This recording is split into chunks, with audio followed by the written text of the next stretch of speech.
Yesterday, there were some outlets reporting that Diddy may be coming home a bit sooner than we think. Not too much of a difference in the time, but I mean, if you're sitting in there, it's something. So he will now be released on April 25th, 2028. Originally, it was set for June 4th, 2028, and that is listed officially on the Federal Bureau of Prisons website. Now, people are trying to figure out like how this happened, why this happened.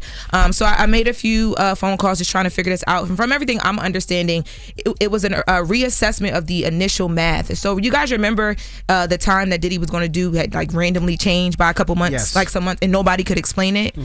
So what I'm told is that there's a process of like how you account for time served, credit for good behavior from the previous jail that he was at. So that was a part of the change, but also this can go up and down daily based on what he does. So how well he's doing he's enrolled in that RDAP program, which is a residential drug abuse program. He has his the Game with Diddy program that he does with the inmates. Game with Diddy, he's giving the inmates some knowledge. So depending on what he's doing, we could see this come back more and he has less time, or it could increase. But any time getting shaved off is good, but you know what you really want to get shaved off is them years. You want it to be like 2026 instead of 2028 to 2027. Exactly. But the crazy thing with Diddy is this is what we said a long time ago. Where do you begin when you say the craziest thing with Diddy? Where do you begin? 2026. But we always said just say nothing. Just let it go away, and people will stop talking to you. And we haven't mentioned Diddy or talked about Diddy or anything he's done in months. Yes, man, they're gonna make his time short. Nah, but it's just like, I guess, like put you, because he also is still going up for that appeal. People will say, was he asking again? Like, he's never.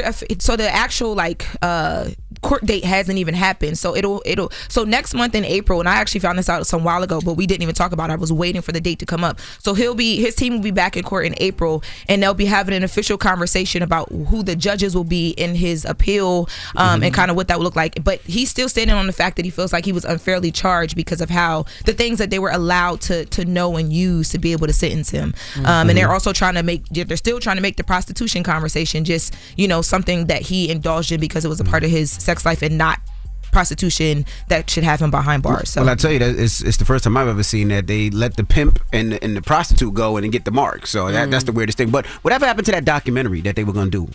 What you mean? The one that Diddy was going to do? No, remember his kids said they were going to do it. The Zeus one. Yeah, remember the Zeus said they were going to. It was supposed to drop, and we haven't seen anything on it. When I had a conversation about that, I was just told that there was people on the team who weren't even aware that it was happening when it released. So I think behind the scenes are trying to get it together. I can't. Maybe somebody came to their senses and said, "Sit y'all stupid asses down, okay? We don't need y'all making no documentaries. It's been enough documentaries. 50 Cent has done enough." But it was going to be from their perspective, right, or their response to the reckoning. But I think when you have Diddy on, like he's literally on appeal watch, right? Like he's waiting to convince a judge that he's not as bad as everybody thinks he is. I just wouldn't even fool with it. The kids would make it worse with a documentary. I wouldn't even touch it. Daddy did not rub semen on his nipples. Like what? I miss my dad. It's Loren LoRosa telling you to beware of the dog. That's right, Top Dog Law. Car accident, slip and fall, or even a worksite injury. You make the call. Y'all better call the dog. No legal talk, no red tape, just one call and they handle the rest. They only get you paid if you win. No out-of-pocket fees, no hidden costs, and no catch. Bills don't wait, and neither does my boy Top Dog Law. They act fast, right when you need it. Now don't wait. Call Top Dog Law for a free case review. Call now or check them out on Instagram at Top Dog Law. Y'all can also hit them up at topdoglaw.com. Any accident, big or small, you make the call. Y'all, call Top Dog Law. That's Top Dog Law. Hold up. Every day I wake up. Wake your ass up. The Breakfast Club. Y'all finished or y'all done?